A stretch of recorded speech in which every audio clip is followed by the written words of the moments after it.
और इसी के बारे में मोदी जी जनसभा को संबोधित करते हुए कह भी रहे थे कि इस प्रदेश के मुख्यमंत्री इस महादेव सट्टाबाजी ऐप के माध्यम से आपके बच्चों के साथ सट्टेबाजी करवा रहा है। ये कितनी दुख की बात है कि चुनाव से 2 दिन पहले बेबुनियाद आरोप लगा करके नमस्कार, मैं रंजन यादव, मेरे इस यूट्यूब मंच पे आपका स्वागत है। दोस्तों, अभी 5 राज्यों में चुनाव चल रहे हैं और उसी क्रम में छत्तीसगढ़ में भी 7 नवंबर को वोटिंग थी और उससे ठीक 3 दिन पहले 4 नवंबर को रायपुर में एक बड़ा डील का खुलासा हुआ। महादेव सट्टाबाजी ऐप जो है उसके माध्यम से 508 करोड़ रुपया कैश पकड़ा गया। रायपुर के एक ट्राइडेंट हॉस्पिटल थी और बताया गया कि वो पैसा जो था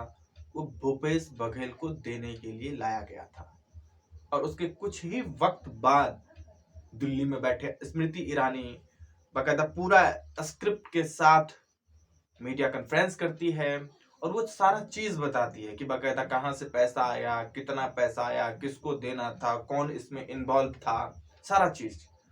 बेहद शॉकिंग न्यूज था कि चुनाव से 3 दिन पहले 508 करोड़ रुपया का खेप पकड़ा गया हो और राज्य के या केंद्र के जितने भी इंटेलिजेंस एजेंसियां हैं, जितने भी खुफिया तंत्र है, उसको पता भी न चला हो। और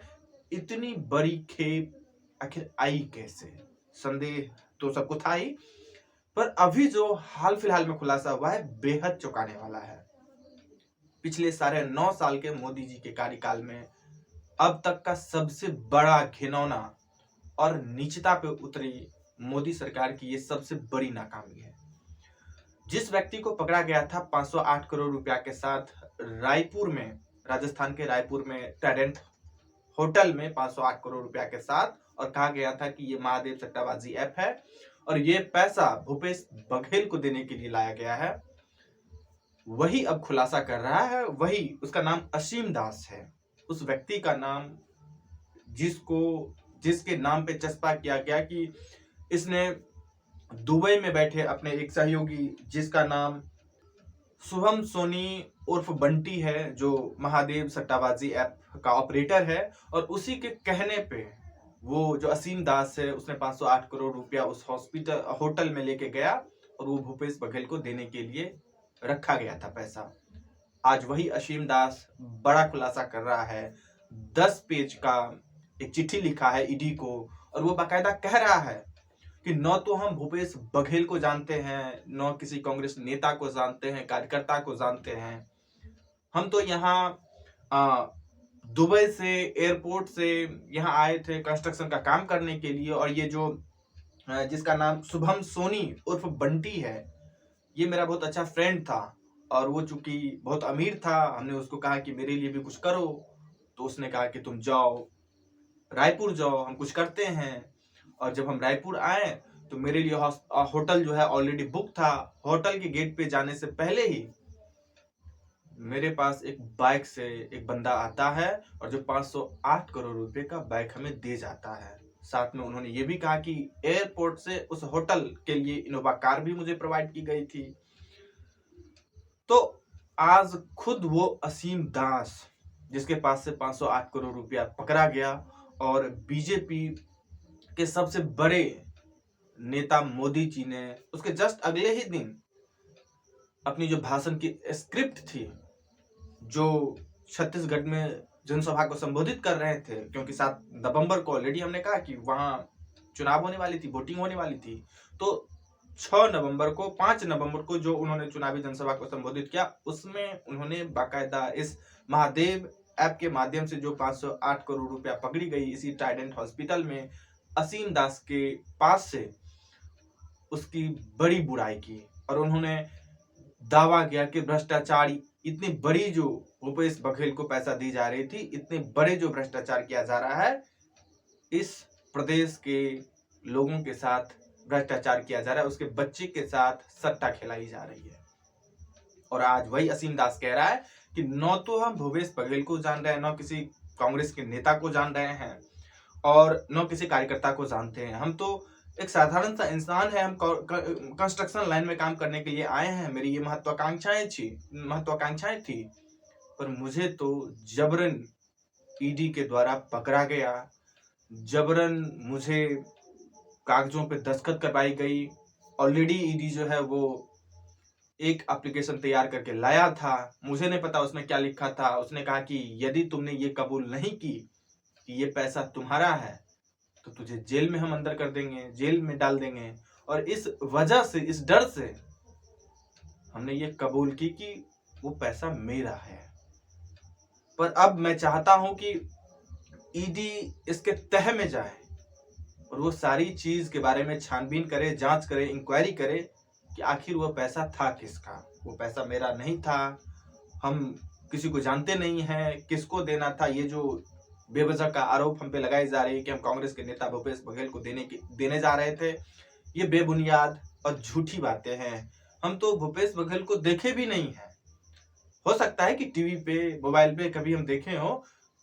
पर हम व्यक्तिगत तौर पे उनको न तो जानते हैं, न किसी भी कांग्रेस बड़े नेता को हम जानते हैं, न छोटे नेता को जानते हैं, न किसी कार्यकर्ता को जानते हैं। ये तो बेवजह का और बेबुनियाद आरोप हम पे लगाया जा रहा है। अब सोचिए,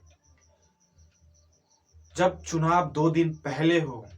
और बेबुनियाद आरोप और इतने बड़े 508 करोड़ रुपए का भ्रष्टाचार का आरोप किसी मुख्यमंत्री पे व्यक्तिगत तौर पे लगाई जाए, उस मुख्यमंत्री कैंडिडेट की क्या हैसियत होगी,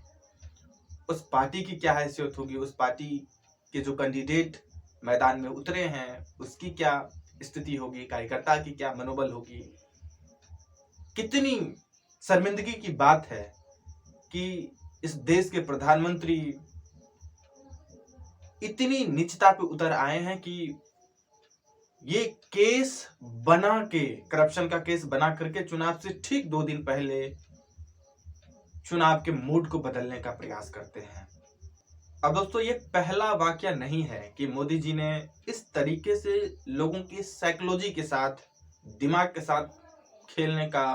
दुस्साहस किया हो। इससे पहले भी 2019 में जब मोदी जी दूसरे टर्म के लिए लोकसभा चुनाव लड़ रहे थे, तो वो चुनाव से ठीक पहले पुलवामा अटैक हुआ, फरवरी में अटैक हुआ और अप्रैल में चुनाव थी। और जिस वक्त अटैक हुई, अटैक से जस्ट पहले जो सर्वे आ रही थी उसमें मोदी जी की लोकप्रियता में बहुत ज्यादा गिरावट हो रहा था। और कुछ लोग जैसे सत्यपाल मलिक हुए या इस तरह के और भी जो एक्टिविस्ट वगैरह हैं या स्कॉलर हैं, वो प्रश्न चिन्ह उठाते रहे हैं विगत 4-5 सालों से कि पुलवामा अटैक करवाया गया या वाकई में हुआ, उसमें किस तरह की लापरवाही बरती गई, इसका अभी तक कोई इंक्वायरी नहीं हुई है। दूसरी तरफ अभी राजस्थान में चुनाव होने वाले हैं 25 नवंबर को, और वहां भी जिस तरीके से अशोक गहलोत के ऊपर लाल डायरी का आरोप लगा करके मोदी जी एक तरह से ये साबित करना चाहते हैं कि अशोक गहलोत भ्रष्टाचारी मुख्यमंत्री हैं, और इस वजह से वो ये साबित करना चाह रहे हैं कि भाजपा या मोदी इन सब चीजों से धुली हुई है। पर उन्हें ये एहसास नहीं है कि जब अजीत पवार उनके साथ गठबंधन में सरकार में आते हैं, उससे जस्ट 24 घंटा पहले 70,000 करोड़ रुपए का आरोप उस पे भाजपा के बड़े बड़े नेता ने लगाया था। और उसी 24 घंटा के अंदर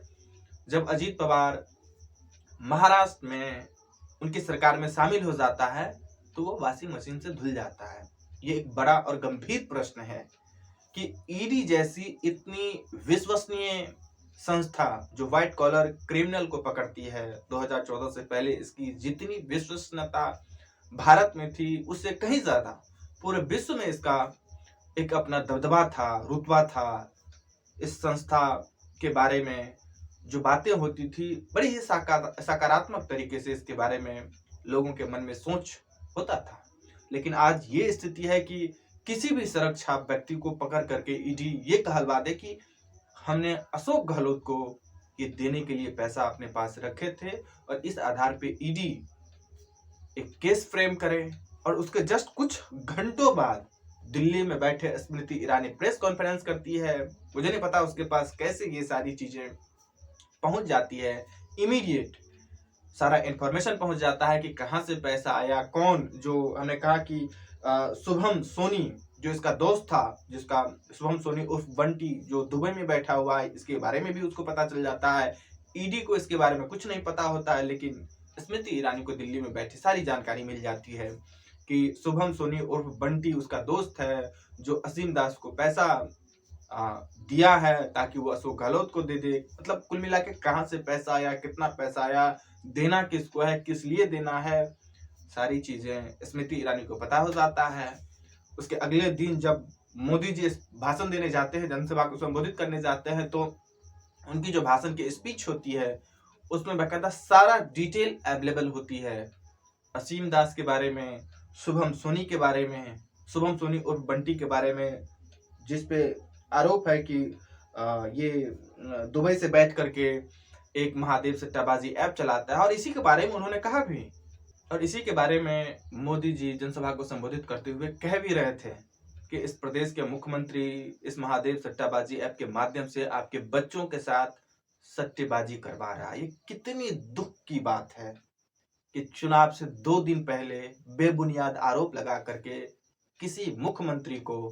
इस तरीके से जलील करना, उसकी जो चुनावी कैंपेन है, उसकी जो चुनावी हैसियत है, पॉलिटिकल कैरियर को तबाह करना, उस पार्टी को कलंकित करना जिसका कोई आधार नहीं है, उस पार्टी के जो कैंडिडेट हैं उसकी मनोबल उस वक्त क्या हो सकती है, बस 24, 48 या 72 घंटे पहले बेबुनियाद आरोप उस पर लगाया जा रहा हो। क्या हमारे सुप्रीम कोर्ट के जो जज हैं, chief justice of India DY Chandrachud, क्या वाकई वो इतने ईमानदार हैं, या फिर उनमें इतनी हिम्मत या साहस है कि वो इस केस को अपने पास बुलाएंगे और ईडी से जवाब तलब करेंगे कि आखिर उसका कौन ऐसा बॉस है या सरगना है जो ये ऑर्डर देता है कि इस तरह के बेबुनियाद केस बनाए, फ्रेम करे और बिना कोई आधार चुनाव में अपने प्रतिद्वंदी को, उनकी जो व्यक्तित्व है उसको कलंकित करने का बेसलेस प्रयास किया जा रहा है। मुझे लगता है कि अभी तो अब नहीं, अब तो वहां पे वोटिंग हो चुकी है, पर 3 दिसंबर के बाद जरूर चंद्रचूड़ इसकी सुनवाई करेंगे और मोदी सरकार की हिसाब लेंगे कि आखिर ये हो क्या रहा है। हालांकि ऐसा नहीं है कि ये पहली बार होगा, इससे पहले भी कई बार ईडी को सुप्रीम कोर्ट फटकार चुकी है, तल्ख टिप्पणियां कर चुकी है सुप्रीम कोर्ट को लेकर के, सुप्रीम कोर्ट ईडी को लेकर के तल्ख टिप्पणी कर चुकी है, पर उस पर कोई असर नहीं होता है। और चंद्रचूड़ भी उसी मूड में है कि अब 3 दिसंबर के बाद 2-2 हाथ हो ही जाए और जो भी चीजें हैं वो तो इस पार है या उस पार रहे। हालांकि ईडी हो, सीबीआई हो, इनकम टैक्स हो, एनआईए हो, इस तरह की जो एजेंसियां हैं, ऐसा नहीं कि उसमें जितने भी लोग हैं वो सब इस तरह के करप्ट हैं, बेईमान हैं, उसमें भी ईमानदार लोग हैं, पर जिस तरह का प्रेशर उस पर पड़ रहा है और अंदर से जो खबरें आ रही है कि यदि वो इस देश के बादशाह का बात मानने को तैयार नहीं है तो वो नौकरी नहीं कर सकता है, वो जॉब नहीं कर सकता है, उसे जेल में रहना पड़ेगा। पर उसके पास भी मजबूरियां हैं, उनके बच्चे भी पढ़ रहे हैं, उनके माँ बाप भी बीमार हैं, सबकी इतनी हैसियत नहीं होती है कि वो इतनी बेईमान और करप्ट बड़े बड़े नेता से भिड़ ले। ये मुमकिन नहीं होता है। देखते हैं 3 दिसंबर के बाद क्या वाकई ईडी इसकी छानबीन करेगी, जो असीम दास कह रहा है कि ये बिल्कुल निराधार है, इसमें कोई केस ही नहीं बनता है, ये पैसा मेरा है ही नहीं, हम अशोक गहलोत को जानते ही नहीं है। ईडी इस पे क्या फैसला लेती है और वो इस जांच को किस तरफ ले जाती है, या फिर चंद्रचूड़ इस पे कोई नया इनिशिएटिव ले सकते हैं, देखना बाकी है। आज बस इतना ही। अपनी प्रतिक्रिया जरूर दें, फिर मिलेंगे किसी नेक्स्ट वीडियो में।